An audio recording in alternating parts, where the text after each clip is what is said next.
नमस्कार, बहुत स्वागत है आप सभी का। आप देख रहे हैं हमारी खास पेशकश भाग्यफल और मैं हूं आपके साथ मनी शर्मा।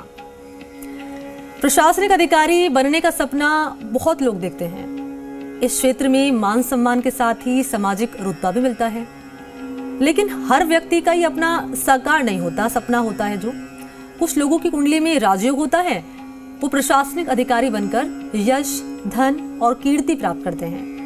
ऐसे लोगों की कुंडली में ग्रहों की स्थिति योगकारी होती है और इसी विषय पर विस्तार से जानकारी देने के लिए हमारे साथ मौजूद हैं ज्योतिष आचार्य पंडित पुरुषोत्तम गौड़ जी। आचार्य जी, आपका बहुत स्वागत है इस खास पेशकश में शामिल होने के लिए। जी धन्यवाद। श्री राम जय राम, जय जय राम, मेरे राम की जय हो। तो इस विषय पर विस्तार से जानकारी आप तक पहुंचाएंगे, लेकिन उससे पहले बता दें कि अगर आपके मन में कोई शंका है, सवाल है, आपकी टीवी स्क्रीन पर इस वक्त हम 2 नंबर फ्लैश करने वाले हैं। इन दोनों ही नंबर्स पर कॉल करके आपके जो भी सवाल हैं वो आप आचार्य जी से कर सकते हैं। तो नंबर हमारा आप नोट कर लीजिए, 0120-715-3826, 0120-715-3787।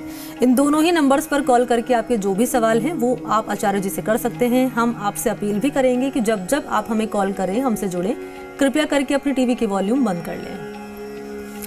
और चलिए आपको लिए चलते हैं सीधा आचार्य जी के पास, जो कि इस वक्त हमारे साथ मौजूद हैं। और आचार्य जी से हम जानेंगे, आचार्य जी, प्रशासनिक अधिकारी बनने का सपना हर कोई देखता है, लेकिन जैसे कि मैंने आपको बताया, दर्शकों को बताया कि कुंडली में राजयोग होना बहुत जरूरी है। मैं चाहूंगी विस्तार से आप जानकारी इसको लेकर साझा करिए इस वक्त हमारे दर्शकों के साथ, जो कि जी राजस्थान पर हमें देख रहे हैं। देखिए, आपने प्रसंग बहुत ही अच्छा रखा है उन बच्चों के लिए जो खास तौर पर यूपीएससी की तैयारी कर रहे हैं और जो सपना रखते हैं कि हमें आईपीएस या आईएएस या आरएएस बनना है जी। इसमें जिन लोगों की कुंडली में राजयोग होता है वो प्रशासनिक अधिकारी बनकर के यश, धन, कीर्ति को प्राप्त करते हैं। ऐसे में मणि जी, ये योगकारी ग्रह प्रशासनिक सेवा के लिए कि कौन कौन से ग्रह देखे जाते हैं और क्या इसमें करना चाहिए, तो इसी को लेकर के मैं बताना चाहूँगा कि जब आपकी जन्म पत्री में कुंडली में 3-4 ग्रह शुभ स्थिति में होते हैं तो व्यक्ति को प्रशासनिक अधिकारी बना देते हैं। यदि दशमेश यानी कर्म क्षेत्र, कार्य क्षेत्र शुभ ग्रह होकर के उच्च राशि और उच्च नवांश में त्रिक भाव का 6, 8, 12 के अलावा कहीं भी स्थित हो तो दशमेश और दशम भाव पर शुभ ग्रहों की उसमें दृष्टि भी होनी चाहिए। दशमेश चतुर्थ भाव में और चतुर्थेश शुभ ग्रह जब प्रभाव डालता है तो व्यक्ति को आईएएस बना देता है। यदि आपका दशम भाव, यानी हम ये जो समझाना चाह रहे हैं वो ये है कि जिस लगन में आप जन्म लेते हैं उसको पहला भाव कहते हैं, प्रथम भाव कहते हैं, और उसके बाद फिर ये घर को हम भाव कहते हैं। पहला घर जिसमें लगन में जन्म लिया और उसके बाद वो अलग अलग घर, पूरे 12 घर होते हैं। तो दशम भाव को कर्म क्षेत्र का माना जाता है। दशमेश की दृष्टि जन्मांग चक्र में शुभ ग्रह परस्पर यदि द्विद्वादश योग बनाते हैं और लग्नेश बलवान हो जाता है तो व्यक्ति को निश्चित रूप से स्वयं का निजी बंगला भी बनाता है और सरकार में बहुत बड़ा पद प्राप्त करता है और प्रशासनिक सेवा में वो जाता ही है। ये शनि 9वें स्थान में यदि हो, यानी भाग्येश में हो, दशम में मकर राशि का नवांश में दशम भाव में मंगल स्थित हो। मकर राशि का मंगल का मतलब होता है उच्च का मंगल, और वो दशम भाव में हो तो बुध, गुरु, शुक्र पंचम भाव में यदि है तो फिर वो व्यक्ति निश्चित रूप से आईपीएस बन जाता है, क्योंकि ये दशम भाव में मंगल उच्च का होना पुलिस में या फिर सेना में वो जाता ही है। जिनकी जन्म कुंडली में विशेष तौर पर उच्च का बृहस्पति हो, उच्च का शनि हो, उच्च का मंगल हो और ये उच्च के ग्रह यदि 4-5 इस प्रकार से शुभ ग्रह जन्म कुंडली में बैठे हुए हों तो निश्चित रूप से प्रशासनिक सेवा में जाने से कोई उसे रोक नहीं सकता। एक चीज और मणि जी मैंने देखी है, क्योंकि जन्म पत्रियों का जब विश्लेषण हम करते हैं तो हमारा भाव ये रहता है कि इसमें क्या ग्रह है जिसके कारण आपको नहीं मिला और इस ग्रह के कारण मिला, तो एक सर्च का विषय हो जाता है, रिसर्च का विषय हो जाता है। और वो है कि सूर्य जब केंद्र में होता है और केंद्र में जब सूर्य हो और उच्च का हो या फिर उच्च नवांश में हो या दशमेश लाभ में हो और लग्नेश और भागेश अपने घर में या परस्पर द्विद्रवादश स्थिति में बैठे हों तो फिर व्यक्ति निश्चित रूप से प्रशासनिक सेवा में जाता ही है। ये बिल्कुल सटीक बात है, वो जाता ही है, उसे कोई नहीं रोक सकता। इसके अतिरिक्त एक और बात है कि जब लगन में उच्च का बृहस्पति किसी के बैठा हो, यानी करक लगन की जन्मपत्री हो और वहां बृहस्पति बैठा हो और चंद्रमा भी यदि वहीं बैठ जाता है लगन में, तो आप मानिए कि गज केसरी योग हुआ। और गज केसरी योग यदि उसको है, मंगल उच्च का उस जन्मपत्री में है, अवश्य वो व्यक्ति आईएएस बनता है, उसे कोई नहीं रोक सकता। कल ही मैं एक जन्मपत्री को देख रहा था, एक बच्ची बहुत भोली भाली सी, बिल्कुल ही भोली भाली, गांव परिवेश में परवरिश हुई उनका, और उनका मंगल 10वें भाव में उच्च का है और 4 ग्रह वहां शुभ ग्रह और 2 ग्रह उच्च के बैठे हुए हैं। आप देखिए, उसे कोई आईएएस बनने से रोक ही नहीं सकता। अब लोग कहेंगे कि कैसे संभव होगा, क्योंकि घर की स्थिति उतनी अच्छी है नहीं, पढ़ाई का स्तर बहुत अच्छा उनका गांव परिवेश में हो नहीं रहा, लेकिन उसे कोई ऐसा मार्ग मिलेगा, ऐसा कोई सहयोगी मिलेगा, ऐसा कोई रास्ता मिलेगा, कोई भाई बंद रिश्तेदार कुटुंब परिवार में जो उन्हें वो मार्ग प्रशस्त करेगा और सहयोग में खड़ा हो जाएगा, क्योंकि ग्रह अपने आप खड़ा कर लेते हैं सहयोग में, और वो अवश्य आईएएस बनेगी। तो ग्रहों की स्थिति व्यक्ति को स्वतः खुद ही आईएएस की स्थिति में, यदि ग्रह हैं तो आईएएस बना देते हैं, राजनीति के ग्रह हैं तो राजनीति में ले जाते हैं। और कई बार मैं देखता हूं कि कई लोगों को प्रायश्चित भी दे देते हैं ग्रह। किसी के मान लो शनि नीच का है, शनि की महादशा है तो झगड़ा करा देगा, किसी मारपीट करा देगा पुलिस में, और राहु का अंतर चल रहा है तो पुलिस में बंद करा देगा। इन छोटी छोटी चीज़ों को लेकर के जो ग्रहों का कैलकुलेशन या विश्लेषण होता है वो स्वतः ही अपने आप ही काम करा लेते हैं। इसे मैं कहना चाहूँगा कि आप अपने ग्रहों को देख करके मार्गदर्शन लेकर के आगे बढ़ें, ताकि आप हमारे दर्शकों में से भी मैं समझता हूँ कि बहुत से लोग आईएएस, आईपीएस, आरएएस बने तो हमें बड़ी खुशी होगी और हमारा कार्यक्रम ये सफल होता नजर आएगा जी। और उम्मीद करते हैं कि आचार्य जी इस जानकारी के बाद, इस कार्यक्रम के बाद बहुत से लोगों को बहुत महत्वपूर्ण जानकारी मिली होगी कि किस तरीके से जो ग्रह हैं वो काम करते हैं आपको आगे ले जाने में, और तमाम बातें आपने साझा की है इस कार्यक्रम में। अब हम कॉलर्स का रुख कर लेते हैं आचार्य जी। इस वक्त पहले कॉलर हमारे साथ फोन लाइन पर मौजूद है, इनका सवाल हम जानेंगे हमेशा की तरह, और मैं चाहूँगी सबसे पहले अपना नाम आप बताइए। नमस्कार जी। नमस्कार मैडम, मैं पंडित। हाँ जी। हाँ मैडम, ये मैं पंडित जी से पूछना चाहता हूँ कि पंडित जी नमस्कार, मैं ये पूछना चाहता हूँ पंडित जी, अगर किसी पे कोई ओना टोना करवाता है तो उसके उपाय कैसे दूर किए जा सकते हैं? मैं गोपाल प्रसाद गौतम सादाबाद हाथरस से बोल रहा हूँ। अच्छा, गौतम प्रसाद जी, आपका बहुत स्वागत है हमारे भाग्यफल कार्यक्रम में। और मैं आपको बताना चाहूँगा,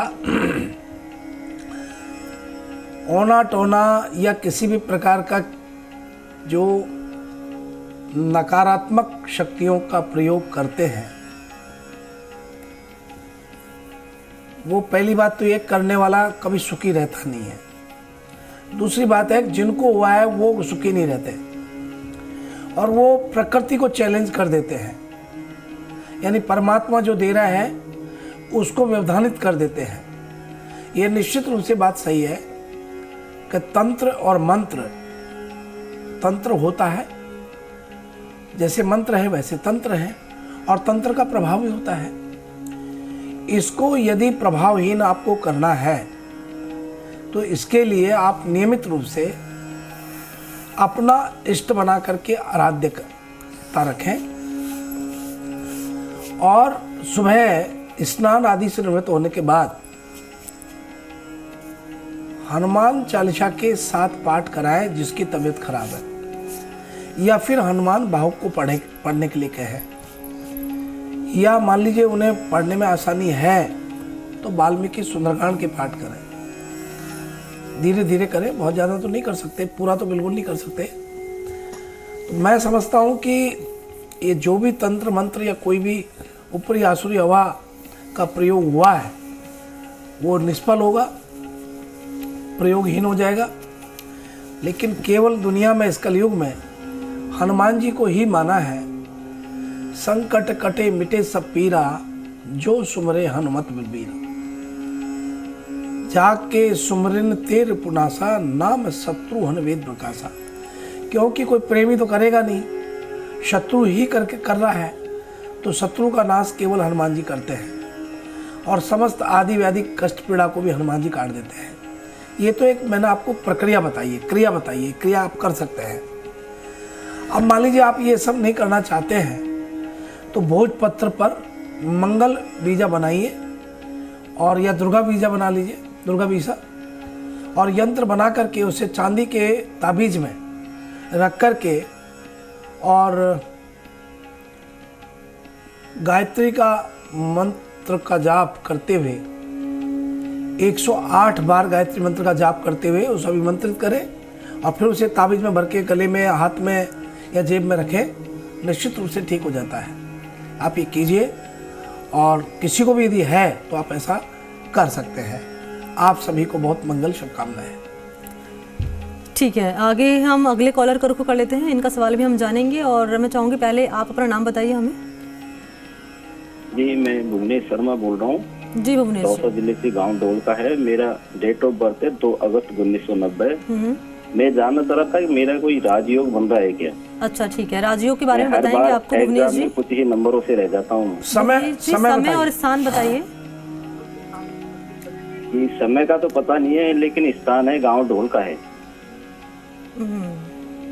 ठीक है। बांदीकुई में पड़ता है। 2 अगस्त 1990। आप बांदीकुई के हैं क्या? हाँ जी, देखिए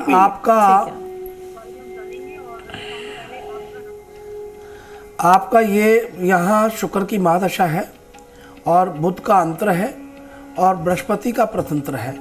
बृहस्पति आपका उच्च का, और गुरु पंचम भाव में अष्टम भाव का स्वामी हो रहा है, 12वें घर में बैठा हुआ है। गुरु त्रिकोण का स्वामी हो रहा है। और आपको ये बता दें कि आपको सरकारी नौकरी अवश्य प्राप्त होगी, इसे कोई नहीं रोक सकता। आपका स्वराशि का मंगल भाग्य इसमें बैठा हुआ है। बहुत बोल्ड और बहुत साहसी व्यक्ति बनेंगे। अति बली ग्रह है, आपको मंगल बहुत साथ दे रहा है, आपके ज्ञान में अभिवृद्धि करता है। निश्चित रूप से आप भुवनेश जी प्रशासनिक सेवा में या किसी अधिकारी के रूप में अपने आप को स्थापित करेंगे। आप बिल्कुल नहीं घबराइए। वैसे तो 2021 में हो जाना चाहिए था, पर नहीं हुआ है, तो 2025 7 अगस्त 2025 तक आपका अपॉइंटमेंट एक बहुत अच्छे स्थान पर, बहुत अच्छे पद पर होगा। आपको बहुत मंगल शुभकामनाएं हैं। चलिए, उम्मीद करते हैं कि भुवनेश जी हमारे साथ जुड़े, उनको अपने सवाल का जवाब मिल गया होगा। अब हम आचार्य जी राशिफल का रुख कर लेते हैं और शुरुआत कर लेते हैं मेष राशि के साथ। आइए प्रथम राशि मेष राशि के बारे में बात करते हैं। आज आपके सोचे हुए काम पूरे होंगे। आपको दोस्तों से कोई अच्छी खबर आज मिल सकती है। ऑफिस में भी आपको अधिकारियों से बहुत मदद मिलेगी। बिजनेस से क्षेत्र से जुड़े लोगों को आज कोई बड़ी डील होने जा रही है, जिसमें तरक्की सुनिश्चित हो रही है। नौकरी पेशा लोगों का आज इंक्रीमेंट के साथ प्रमोशन होना संभव हो रहा है। आपसी प्यार आपके दाम्पत्य रिश्तों को और भी बेहतर बनाएगा। और अब बात कर रहे हैं वृषभ राशि वाले लोगों के लिए। आज आपके हर काम का हल चुटकियों में निकल रहा है। ऑफिस में आपके काम की तारीफ होगी। किसी प्रोजेक्ट के लिए आपको अपनी राय देने का आज मौका मिलेगा। लोगों को आपका काम बहुत पसंद आएगा। आप लेखन कार्यों में रुचि लेंगे। घर के सुख सौभाग्य में आज बढ़ोतरी होगी। जीवन साथी के साथ किसी धार्मिक स्थल की यात्रा आज आप करते हैं। और अब आइए हम बात कर रहे हैं मिथुन राशि वाले सभी जातकों के लिए। मिथुन राशि के जातकों को आज अपने लक्ष्य के बारे में सोच विचार करके कदम बढ़ाना चाहिए। बिना सोचे समझे किसी पर भरोसा करने से आज आपको बचना चाहिए। आपके परिवार वालों के साथ जितना प्रेम भाव बनाए रखेंगे आपके जीवन में उतना ही अच्छा होगा। पॉलिटिक्स साइंस के छात्रों के लिए आज का दिन बहुत ठीक ठाक है। और अब आइए हम बात कर रहे हैं कर्क राशि वाले सभी जातकों के लिए।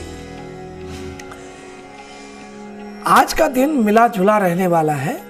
आप किसी सामाजिक कार्य में रुचि लेंगे। आपको किसी धार्मिक आयोजन से जुड़ने का मौका भी प्राप्त हो रहा है। कार्यस्थल पर आपको थोड़ा संभल कर चलने की जरूरत है। अपने कार्यों को लेकर के सतर्क रहने की आपको आवश्यकता है। और अब आइए हम बात कर रहे हैं सिंह राशि वाले सभी लोगों की। आज आप कोई बड़ा निर्णय लेंगे जिसमें परिवार वालों की सहमति बनेगी। दोस्तों के साथ आप अपनी कोई बात शेयर करेंगे। आपको किसी नए बिजनेस के डील के लिए विदेश का ऑफर भी आज प्राप्त हो सकता है। आप अपने पार्टनर के साथ शॉपिंग करने का भी आज प्लानिंग कर सकते हैं। इस राशि के बच्चों का मन आज पढ़ाई में खूब लगेगा। और अब बात कर रहे हैं कन्या राशि वाले सभी लोगों के लिए। कन्या राशि के जातकों को आज बड़े बुजुर्गों के साथ अपने दोस्तों से मिलने का मन बनाएंगे। एजेंट के रूप में काम कर रहे लोगों को आज लाभ के कई सारे मौके प्राप्त होंगे। बच्चे घर के काम में आपका आज हाथ बटाने वाले हैं। आपका कोई जरूरी काम होगा और बड़ी आसानी से कार्य बनने वाला है। आप अपने व्यक्तिगत निर्माण के लिए निरंतर संघर्ष करने के बाद भी विशेष सफलता की सीढ़ियों पर नहीं चढ़ पा रहे हैं, मगर आज आपको ये सफलता प्राप्त हो रही है जिससे आप बहुत खुश नजर आएंगे। और अब आइए हम बात कर रहे हैं तुला राशि वाले सभी लोगों के लिए। तुला राशि के जातकों को आज अपना ध्यान पूरे कामों को पूरा करने में लगाना चाहिए। आपको पैसे के लेन देन में थोड़ी सावधानी बरतनी चाहिए। आप किसी सामान को कहीं रख करके आज भूल भी सकते हैं। आपको अपनी कीमती चीजों का खास ख्याल रखना चाहिए। कार्य क्षेत्र में सफलता पाने के लिए अभी थोड़ी मेहनत की आवश्यकता है। वेब डेवलपर्स के लिए दिन आज बहुत ठीक ठाक है। अपने माता पिता का साथ आज आपको खूब मिलेगा। और अब आइए हम बात कर रहे हैं वृश्चिक राशि वाले सभी लोगों के लिए। आज आपको किसी खास व्यक्ति से बहुत अच्छी प्रेरणा मिलने वाली है। आपके माता पिता के साथ आप धार्मिक स्थल पर आज जा सकते हैं। आपका स्वास्थ्य पहले से बेहतर रहेगा। आज आप बढ़िया खाने का लुत्फ उठाएंगे। आपके किसी पुराने दोस्त से मुलाकात होने की आज प्रबल संभावना दिखाई देती है। और अब आइए हम बात कर रहे हैं धनु राशि वाले सभी लोगों के लिए। आज आपको सरकारी कामों में कुछ लोगों का सहयोग अवश्य प्राप्त हो रहा है, जिससे आपका काम समय पर पूरा हो रहा है। काम के प्रति आपकी मेहनत और लगन बढ़ेगी। आपकी सफलता सुनिश्चित हो रही है। परिवार वालों की उम्मीदें आपसे बनी हुई है। धार्मिक कार्यों में आपकी रुचि बढ़ेगी।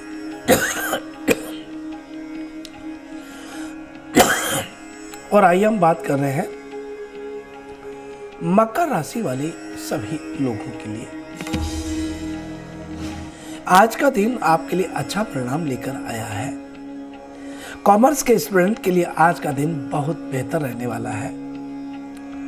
किसी विषय में आ रही प्रॉब्लम्स आज दूर हो रही है। घर वालों के साथ समय बिताने का मौका आज आपको प्राप्त होगा, जिससे घर का माहौल बहुत खुशनुमा दिखाई देगा। और अब आइए हम बात कर रहे हैं कुंभ राशि वाले सभी लोगों के लिए।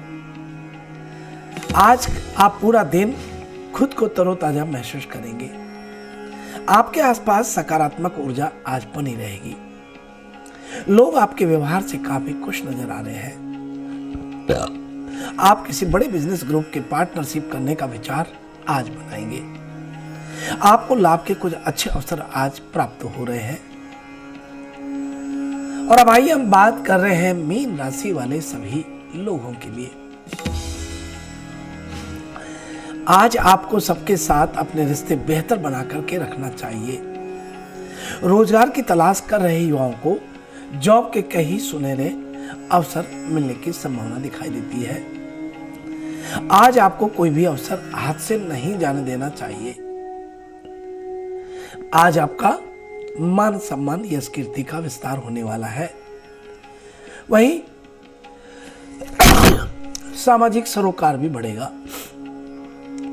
इस प्रकार से आज का हमारा अपना यह है राशिफल। बिल्कुल, ये रहा आज का राशिफल। कैसा दिन रहने वाला है जातकों का, ये राशि के अनुसार आचार्य जी ने जानकारी साझा की। हमारे साथ जुड़े इस खास कार्यक्रम में आचार्य जी आपका बहुत शुक्रिया। जी शुभ प्रभात, शुभ आशीर्वाद, धन्यवाद। श्री राम जय राम, जय जय राम, मेरे राम की जय हो। और इसी के साथ भाग्यफल फिलहाल इतना ही। मुझे दीजिए इजाजत। नमस्कार।